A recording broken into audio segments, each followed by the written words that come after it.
Quelle gestion du risque aujourd'hui j'adopte sur mes profils? On me pose souvent cette question, donc c'est très simple. Moi, en challenge, je pars du principe que en tant que trader futur, je dois réaliser 6%.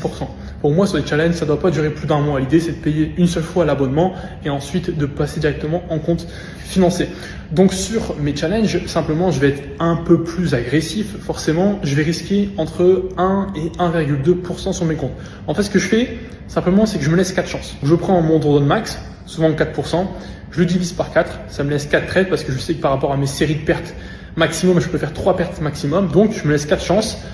Et donc, je vais risquer 1% sur mes comptes et donc j'ai besoin de faire 6 R simplement pour valider un compte, ce qui n'est pas du tout difficile à faire en un mois. Sur mes comptes Profirm, par contre financiers, ce que je vais faire, c'est que je vais risquer du coup entre 0,4 et 0,5%. En gros, je me laisse 10 chances. Là, vraiment, j'ai le temps. Je vais risquer entre 200 et 250 $ sur mes comptes financiers. Donc, je prends que des comptes à 50 000.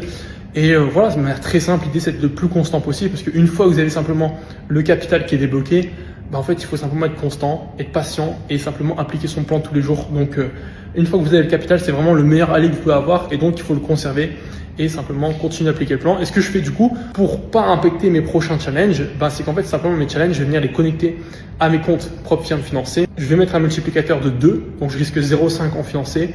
Ça prend du 1% sur mes comptes challenge et je m'en occupe même pas. Ça monte automatiquement mon capital.